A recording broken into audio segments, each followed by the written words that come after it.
তিতলি আপু জামাই আসছে। আয় চিল্লাইতেছিস কেন? জামাই কিন্তু ড্রয়িং রুমে বসা।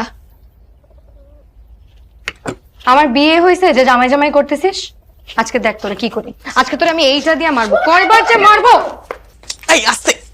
পান্দ কি হলো, তুই এখনো রেডি হস নাই? হইতেছে তো। এই দেখ তো মেকআপটা কেমন লাগতেছে। এটা কি? এই এটা ধরবি না, আমার ঈদের জামা দেখি। ঈদের জামার মধ্যে সার্কাসের লাইট লাগাইতে বলছে কে? তোর সমস্যা কি? কি সুন্দর জামাটা দেখ, স্পার্কলি স্পার্কলি।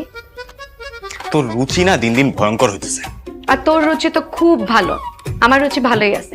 এইটা আমার ঈদের জামা, আমি এইটাই পরবো। না না না, এটা পড়া যাবে না। আরে আরে কই যাইতেছিস? তুই জানিস না মেয়েদের পারমিশন ছাড়া আলমারি খোলা যায় না। আমি তোর আলমারি ছোটবেলা থেকে খুলি। ছোটবেলা আর এখন এক না হৃদয়। সর। তুই সর। আরে সর, সর। আমি কিন্তু কি রে ভাই, তুই আমার পারমিশন ছাড়া কেন আমার আলমারিতে হাত দিতেছিস? হৃদয় সর তো, সর না।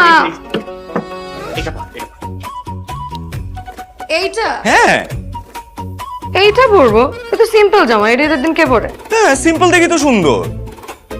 দূর, আমি তো এটাই পরবো। কি সুন্দর কালারফুল জামা, দেখ স্পার্কলি স্পার্কলি, দেখ ম্যাচিং আইশ্যাডো দিছি, ভালো লাগবে না বল? তুই এত খ্যাত কেন? আমি মোটেও খ্যাত না, তুই স্মার্ট খুব।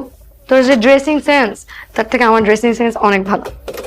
ঠিক আছে, কিছু ভালো লাগবে। খ্যাত হইয়া তুই জামাইয়ের কাছে যাবি, আমার কি? শর্ত আসছে অপিনিয়ন দিতে, ওর অপিনিয়ন চাইছি আমি। কি সুন্দর লাগবে পড়লে।